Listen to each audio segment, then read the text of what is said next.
नमस्कार दोस्तों। आज हम पढ़ेंगे नए सेल ऑर्गेनेल्स के बारे में, माइटोकॉन्ड्रिया एंड प्लास्टिक। माइटोकॉन्ड्रिया का दूसरा नाम कहते हैं इसको power house of cell. In 1950 Kolliker gives name cytoplasmic granules. जो साइंटिस्ट थे कोलकर ने नाम दिया था साइटोप्लाज्मिक ग्रैन्यूल्स, मतलब दाल का जैसा दाना होता है, ग्रैन्यूल्स गोल। देखिए, जो ये माइटोकॉन्ड्रिया है ये ओरिजिनेट हुआ था इंडो सिम्बायोटिक से। इसको इंडो सिम्बायोटिक थ्योरी कहते हैं। देखिए, ओरिजिनेट फ्रॉम प्रो अल्फा प्रोटियोबैक्टीरिया। एक अल्फा प्रोटियोबैक्टीरिया है, एरोबिक जो बैक्टीरिया है अल्फा प्रोटोबैक्टीरिया, इसका नाम है रिकेट्सिया प्रोआजाकी। इसमें क्या होता है, जो सिम्बायोटिक थ्योरी में एक जो यूकैरियोटिक सेल है उसने वो इनगल्फ कर लेती है प्रोकैरियोटिक को और उसमें वो एज इट इज रह जाती है। तो उसमें जो वो स्ट्रक्चर फॉर्मेशन करती है वो होती है माइटोकॉन्ड्रिया का। तो ऐसे पता क्या चला, जो माइटोकॉन्ड्रिया का जीनोम है कॉन्ड्रियोम, जो सिमिलर था आपके रिकेट्सिया प्रोआजाकी बैक्टीरिया से। वो माना ओरिजिन का माना जाता है prokaryotes. Okay, origin from symbiotic का से ओरिजिन होता है इनका। जो माइटोकॉन्ड्रिया, माइटो मीन्स होता है थ्रेड, कॉन्ड्रिया मीन्स होता है ग्रैन्यूल। यहाँ प्रेजेंट इन साइटोप्लाज्म में आपको सबको पता है। बट देखिए, जो यूकैरियोट में ऑल यूकैरियोट्स में प्रेजेंट होती है, बट जो मेमेलियन आरबीसीज होती हैं इसमें अब्सेंट होती है। जो स्ट्रक्चर है ये मिलके बना होता है आपका जो स्ट्रक्चर जो माइटोकॉन्ड्रिया का होता है थर्मस बोतल लाइक होता है, ये आप देख ही रहे होंगे। मिलके बना होता है टू माइटोकॉन्ड्रियल चैम्बर। माइटोकॉन्ड्रियल जो फर्स्ट आउटर मेम्ब्रेन ये देख रहे हैं आप, और इनर मेम्ब्रेन ये देख रहे हैं, और चैम्बर एक बाहर चैम्बर हो गया फर्स्ट, एक दूसरा अंदर। तो जो इनर चैम्बर है उसमें जो फिंगर लाइक जो क्या कहते हैं, जो प्रोजेक्शन शो करती हैं जिसको हम कहते हैं सिस्ट्री। और इसमें जो अबंडेंट बैडमिंटन लाइक स्ट्रक्चर आपको दिख रहे हैं इसको कहते हैं F1 पार्टिकल और ऑक्सीसोम। ठीक है, ये याद रखेंगे आप। और जो ऑक्सीसोम होता है which have ATP synthesis enzyme in the head, इसके हेड में एटीपी सिंथेसिस एंजाइम प्रेजेंट होता है। जो इनर मेम्ब्रेन है आपकी, इनर जो चैम्बर है, ये फील्ड होता है आपका गैन्यूल्स और डेंसर प्रोटीनियस माइटोकॉन्ड्रियल मैट्रिक्स, जो रिस्पॉन्सिबल होता है respiratory enzyme and Krebs cycle के लिए रिस्पॉन्सिबल होता है। और इसमें प्रेजेंट होता है ribosome and number of packet DNA भी इसमें प्रेजेंट होता है। देखिए, फंक्शन क्या होता है माइटोकॉन्ड्रिया का, सिंपल है। फॉर्म इसको कहते हैं पावर हाउस और एटीपी मिल्स भी कहते हैं, फैक्ट्री है। These are sites of synthesis of rich ATP molecule by cellular respiration. Formation of ATP, energy का फॉर्मेशन। जो अब आज का दूसरा ऑर्गेनेल है उसका नाम है प्लास्टिड। देखिए, प्लास्टिड ओवल शेप का होता है। ये ऑर्गेनेल है फाउंड इन अ प्लांट में जो लार्जेस्ट सेल ऑर्गेनेल है वो है। देखिए, present in a plant, absent fungi में, डबल मेम्ब्रेन। ठीक है, माइटोकॉन्ड्रिया भी डबल मेम्ब्रेन है। अब जो ये 3 टाइप्स में, leucoplast, chromoplast, chloroplast and chromoplast. जो ल्यूकोप्लास्ट है कलरलेस प्लास्टिड, क्लोरोप्लास्ट जो होता है वो होता है हाई अमाउंट ऑफ पिगमेंट होता है, और क्रोमोप्लास्ट होता है डिफरेंट कलर पिगमेंट, इसमें अलग होता है, कलर के लिए रिस्पॉन्सिबल होता है।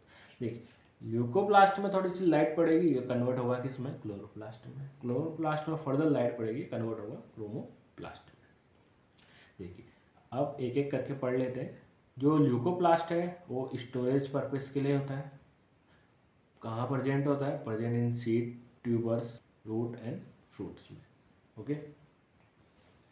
और जो क्लोरोप्लास्ट होता है उसमें क्लोरोफिल वही होता है, present in aerial part of the plant. जो एरियल, जो हवा में, जो हवा से जो कांटेक्ट में रहते हैं ऊपर की तरफ, उनमें प्रेजेंट होता है। और जो क्लोरोप्लास्ट है उसमें डिफरेंट टाइप्स ऑफ पिगमेंट होते हैं, जेंटोफिल, प्रोटीन एंड कैटिनोइड्स। ठीक है, जो क्या कहते हैं, कलर के लिए रिस्पॉन्सिबल होते हैं। इसके ल्यूकोप्लास्ट का जो फंक्शन है, स्टोरेज, फूड स्टोरेज का काम ल्यूकोप्लास्ट। देखिए अलग, अगर कोई प्रोटीन स्टोरेज करता है तो उसको कहते हैं प्रोटोप्लास्ट। स्टार स्टोरेज जो करता है उसको कहते हैं आपका एमाइलोप्लास्ट। स्टोरेज करता है उसको कहते हैं लिपियोप्लास्ट। ये याद रखेंगे आप, थोड़ी सी एक्स्ट्रा नॉलेज है। और जो क्रोमोप्लास्ट होता है उसका काम क्या होता है, कलर टू फ्रूट, जो अट्रैक्ट करता है किसको, जो फ्रूटी वोरस एनिमल होते हैं उनको अट्रैक्ट करते हैं। उससे क्या होता है, सीड डिस्पर्जन में हेल्प मिलती है। तो क्रोमोप्लास्ट का फंक्शन है हेल्प इन सीड डिस्पर्जन, क्योंकि वो फ्रूगी वोरस एनिमल को अट्रैक्ट करता है। अब थोड़ा डिटेल में हम क्लोरोप्लास्ट के बारे में पढ़ेंगे। क्लोरोप्लास्ट, देखिए क्लोरोप्लास्ट है, जो इसका स्ट्रक्चर है वो आप देख लें। ये भी और 2 चैम्बर होता है, 2 मेम्ब्रेन और 2 चैम्बर। देखिए first outer membrane, inner membrane, वो एक लेयर बनती है, वो फर्स्ट चैम्बर हो गया, और जो अंदर की है वो सेकंड चैम्बर हो गया। जो इनर चैम्बर है वो field with dense and ground substance, जिसको स्ट्रोमा कहते हैं। ठीक है, एक डेंस सब्सटेंस से भरा होता है जिसको हम स्ट्रोमा और मैट्रिक्स कहते हैं। और जो it is a site of dark reaction of CO2 fixation of photosynthesis and has a number of grana starch grain, और 70s राइबोसोम इसमें प्रेजेंट होता है, और सर्कुलर DNA भी प्रेजेंट होता है। जो ग्रेनम होता है, ग्रेनम, ये एक थैलेकॉइड से मिलके बना होता है। अलग अलग जो डिफरेंट अलग अलग थैलेकॉइड्स मिलके फॉर्मेशन करते हैं किसका, ग्रेना का। ये देख रहे होंगे आप, थैलेकॉइड है एक, एक के ऊपर एक, एक के ऊपर एक, एक के ऊपर एक, थैलेकॉइड, बहुत सारे थैलेकॉइड मिलके किसका फॉर्मेशन तक करते हैं, ग्रेनम का। ठीक है, और जो थैलेकॉइड होता है ईच हैविंग क्लोरोफिल, इनके पास क्लोरोफिल होता है, और कंटेनिंग फोटोसिंथेटिक यूनिट मेंटेन करते हैं। फंक्शन क्या होता है, देखिए फंक्शन तो आप को पता है, ग्रीन कलर है, क्लोरोप्लास्ट है, तो फंक्शन क्या होगा, साइट ऑफ फोटोसिंथेसिस की साइट है, और तो इसको कहते हैं किचन ऑफ सेल। फोटोसिंथेसिस में क्या, फॉर्मेशन ऑफ फूड, खाना ही तो बनता है, तो तभी इसको क्या कहते हैं, किचन ऑफ सेल। देखिए एक ओरिजिन, ये थोड़ा सा और एक्स्ट्रा नॉलेज है, ओरिजिन कैसे हो, ये भी इंडो बायोटिक के थ्रू इसका ओरिजिन हुआ है। इंडो सिम्बायोसिस जो होती है, इसमें क्या होता है कि जो यूकैरियोटिक ऑर्गेनिज्म है उसने किसको खा लिया था, एक प्रोकैरियोट को खा लिया था, वो था साइनोबैक्टीरियम। ठीक है, तो साइनोबैक्टीरिया का एक जो जीनोम है डबल स्टैंडर्ड होता है, और सर्कुलर DNA होता है, इसको हम कहते हैं प्लास्टोमी। प्लास्टोमी 100 to 200 KB होता है। और ये एग्जाम्पल है रेट्रोग्रेसिव इवोल्यूशन का। रेट्रोग्रेसिव इवोल्यूशन मतलब आपने सुना होगा प्रोग्रेसिव। प्रोग्रेसिव क्या होता है, जैसे सिंपल से कॉम्प्लेक्स ऑर्गेनिज्म बनते रहते हैं, सिंपल छोटे से बड़ा बड़ा बड़ा कॉम्प्लेक्सिटी बढ़ रही है। पर रेट्रोग्रेसिव मतलब होता है कॉम्प्लेक्स जो ऑर्गेनिज्म होता है वो प्रिमिटिव जाते रहता है, कम कम छोटा कॉम्प्लेक्सिटी से जो कॉम्प्लेक्सिटी होती है वो डिक्रीज हो जाती है। ठीक है, ये रेट्रोग्रेसिव इवोल्यूशन है। अब जो नया सेल ऑर्गेनेल है वो है सेंट्रियोल।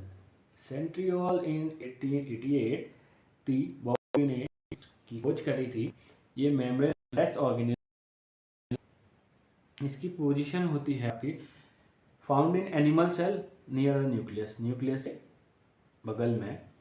ये एक्सेप्ट आरबीसीज में और upstream prokaryotic mammalian RBCs and prokaryote में एब्सेंट होता है।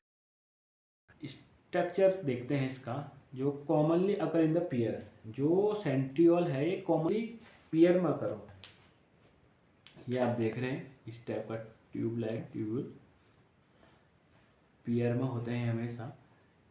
जो सेंट्रियोल है सराउंडेड बाय ट्रांसपेरेंट साइटोप्लाज्मिक, जो ट्रांसपेरेंट साइटोप्लाज्मिक होता है एरिया, इसको कहते हैं क्या, सेंट्रोस्फियर। सेंट्रोस्फियर कहते हैं।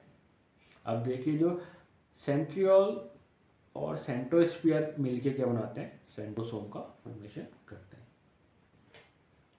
अब देखिए क्या होता है, each centriole is a cylindrical structure and it is formed of 9 triplet microtubule showing 9+0 arrangement.